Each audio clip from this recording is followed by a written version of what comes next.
Our top story at 10, banning assault weapons. It has been a years-long debate in our state, and now a new proposal to do just that is drawing stark criticism from Second Amendment advocates, with one group even threatening legal action. Investigative reporter Sean Rice joins us to break down the draft version of a bill about to go before state lawmakers. Sean? Yeah, but Rocky Mountain gun owners were sent a draft of that bill that could be introduced in a matter of days. The draft, called the Mass Shooting Prevention Act of 2023, would ban all assault weapons, making it illegal to possess, purchase, or sell an assault weapon. And tonight, Second Amendment supporters are not too pleased. These gun control laws that they're passing are not working.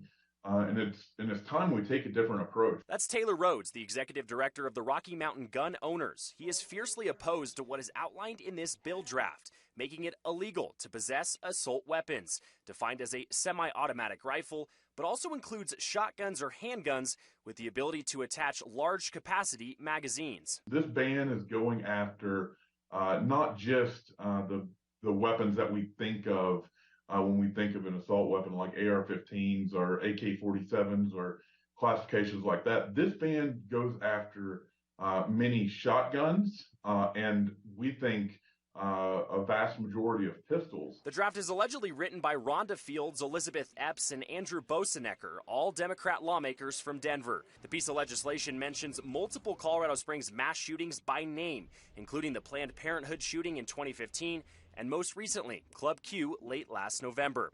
And in recent months, both the Club Q owner and surviving bartender have testified before Congress, calling for increased gun control, including the possibility of an assault weapons ban. No one else should be at the end of that sort of weapon and that sort of hate. I encourage you all to work together to save our children and adults, and in turn, save ourselves and the soul of our nation. But Rhodes tells 13 Investigates his group is prepared to threaten legal action if it becomes law. If it is filed, it will pass.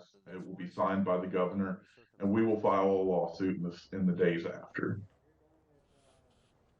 The violation for being in possession of an assault weapon would be a misdemeanor, but if it's used in the commission of a crime, it would be a felony.